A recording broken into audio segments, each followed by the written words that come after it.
Students, so today we are going to read the first chapter of class 4th SSC, soil.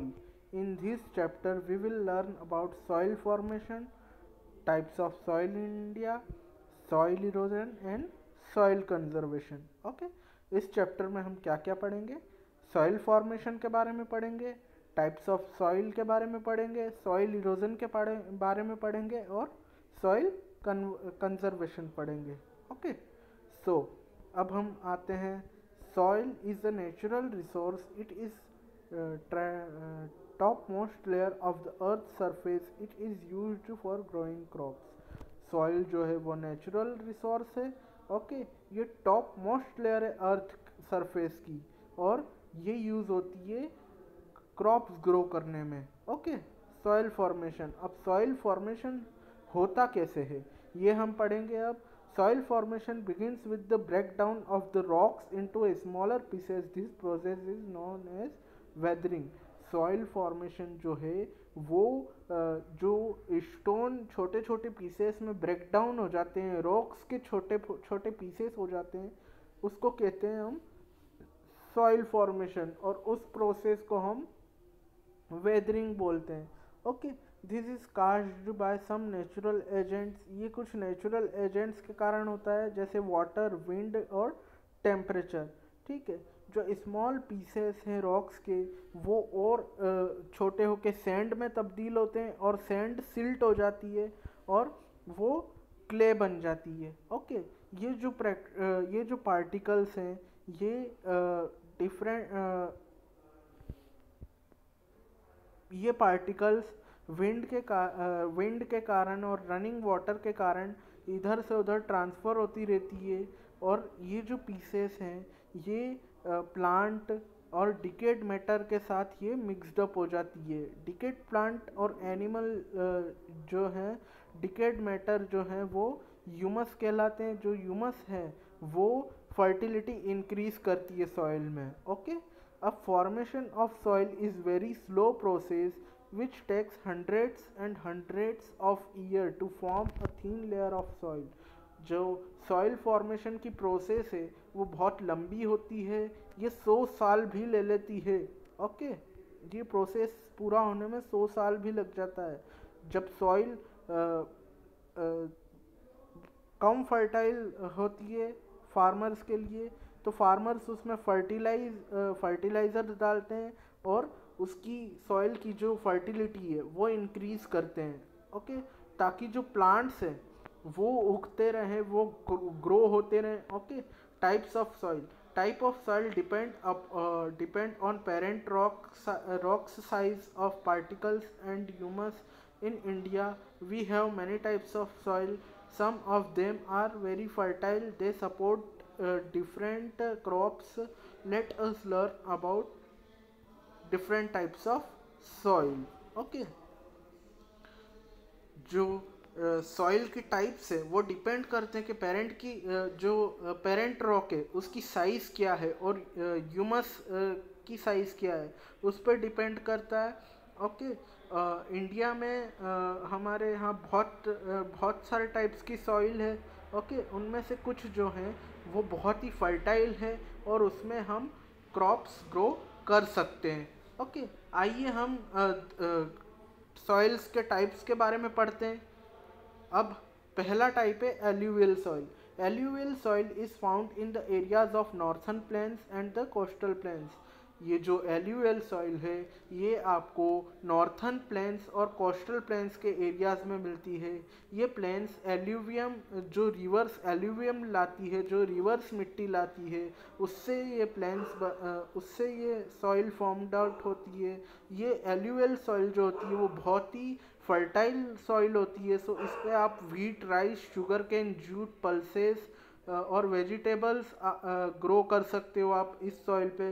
Okay अब हम पढ़ते हैं black soil की तरफ. Black soil is mostly found in the Deccan plateau. Okay black soil जो है वो mostly Deccan plateau पे फाउंड होती है. डेक्कन प्लेट्यू पे हमको मिलती है. इसने महाराष्ट्र का लंबा एरिया कवर कर रखा है. गुजरात और मध्य प्रदेश में भी हमको मिलती है. Okay, it is also found in some part of Karnataka, ये हमको कर्नाटका के भी कुछ पार्ट में मिलती है, आंध्र प्रदेश में मिलती है और तमिलनाडु में मिलती है। ओके, जो ब्लैक सॉइल है वो लावा से फॉर्म होती है, that is why it is known as black lava, और इसीलिए इसका नाम ब्लैक लावा कहा गया है। Okay, black lava soil inside the earth are hot molten rocks.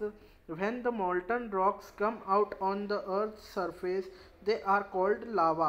Earth surface के अंदर बहुत सारी मोल्टन और हॉट रॉक्स रहती है, और वो मोल्टन रॉक्स जब अर्थ सरफेस के बाहर आती है तो वो लावा कहलाती है। Lava on the earth surface cools down and gets harden to from rocks.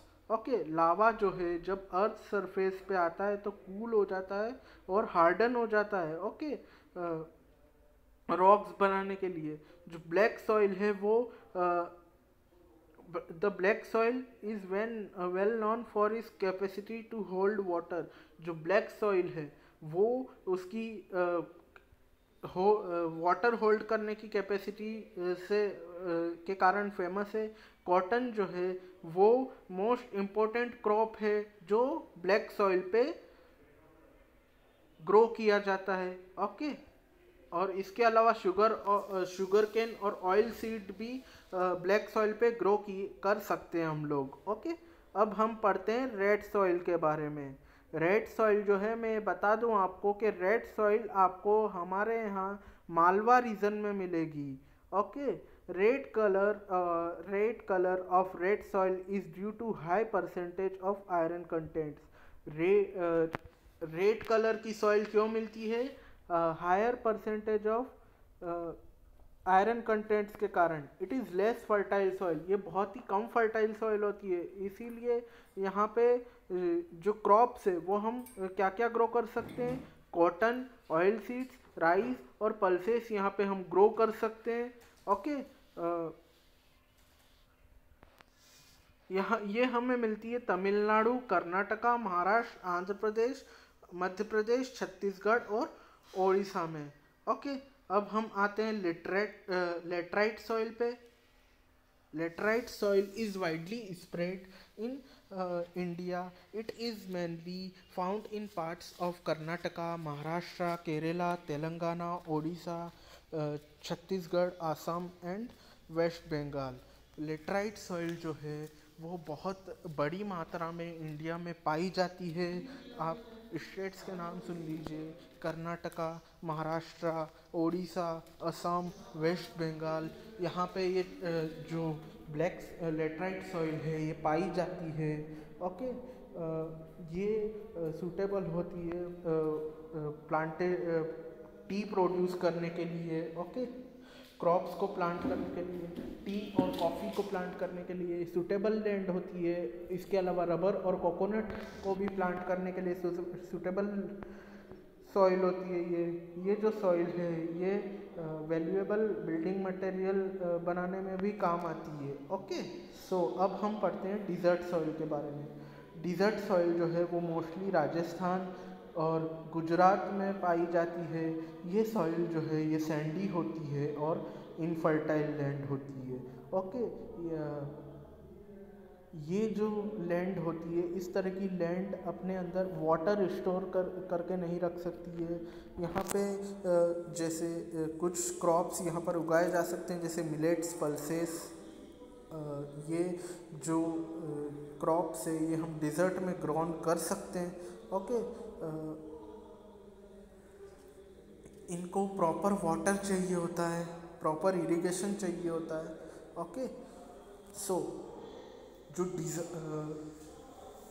अब हम आते हैं माउंटेन सॉइल पे। Mountain soil is generally found on the hill slopes covered with forest. Mountain soil जो होती है वो हमको जनरली हिल स्लॉप्स पे मिलती है जो फॉरेस्ट से कवर होते हैं। Okay, it is a fertile soil because it is rich in humus, ये बहुत ही फर्टाइल सॉइल होती है क्योंकि ये ह्यूमस में बहुत ही रिच होती है। ये सूटेबल होती है प्लांटेशन के टी, कॉफ़ी और स्पाइसेस के प्लांटेशन के लिए और ट्रॉपिकल फ्रूट के प्लांटेशन के लिए। ये सॉइल आपको मिलती है कर्नाटका, तमिलनाडु, केरला। ओके। और वीट और मेज़ भी आप यहाँ पर इस सॉइल में ग्रो कर सकते हो। Okay. Soil erosion and conservation, अब हम पढ़ते हैं सॉइल इरोजन एंड कंजर्वेशन के बारे में। Soil erosion occurs when the top soil is carried to different places by water. अब सॉइल इरोजन क्या होता है? जब सॉइल वाटर के कारण वाटर में मिक्स होके एक जगह से दूसरे जगह पर ट्रेवल करती है तो वो सॉइल इरोजन कहलाती है। ओके। और इसके कारण जो सॉइल है वो बहुत ही कम फर्टाइल रह जाती है, लेस फर्टाइल रह जाती है। Human activities are also causing soil erosion. Soil erosion human activities के कारण भी होता है। Forest protect soil because roots of trees hold soil firmly and thus prevent it from moving away। जो फॉरेस्ट है उनसे आप सॉइल इरोजन को बचा सकते हो क्योंकि रूट्स जो हैं वो सॉइल को अपने साथ ही रखती है। ओके। और इसीलिए सॉइल मूव नहीं हो पाती है इधर से उधर। ओके। और इसीलिए जो फॉरेस्ट में जो सॉइल होती है वो इरिगेशन करने प्लांटेशन करने के लिए सही होती है, फार्मिंग करने के लिए सही होती है। हमको सॉइल आज चाहिए है फार्मिंग के लिए, रोड कंस्ट्रक्ट करने के लिए, बिल्डिंग बनाने के लिए, ठीक है। लेकिन जो फ्लड्स के कारण जो टॉप लेयर है सॉइल की वो वॉश अवे हो जाती है। ओके। और उसकी फर्टिलिटी पूरी ख़त्म हो जाती है। Here are the given some ways to conserve soil from big eroded। और यहाँ पर सॉइल इरोजन से बचने के लिए यहाँ पर कुछ तरीके बताए हैं। We should grow more and more trees, हमको ज़्यादा से ज़्यादा ट्रीज़ लगाने चाहिए। हमको फार्मिंग की न्यू मेथड सीखनी चाहिए। हमको we should methods for stopping rivers flooding, हमको कुछ मेथड्स ढूंढनी पड़ेगी। ओके। कुछ मेथड्स लगानी पड़ेगी ताकि हम रिवर की फ्लडिंग को रोक सके। Okay. Building small dams in gullies शोज down water runoff. Okay. हमको कुछ डैम्स बनाने होंगे छोटे छोटे। Do not allow overgrazing and do not keep the land barren, हमको ओवर गेजिंग नहीं करनी चाहिए और लैंड को बैरन नहीं रखना चाहिए। Manures should be added to the soil instead of artificial fertilizers. Okay. हमको कुछ मैन्योर ऐड करने पड़ेंगे सॉइल में, है ना। आर्टिफिशियल फर्टिलाइजर्स के अलावा कुछ और भी हमको मैन्योर ऐड करने पड़ेंगे। Okay. So this chapter is finished.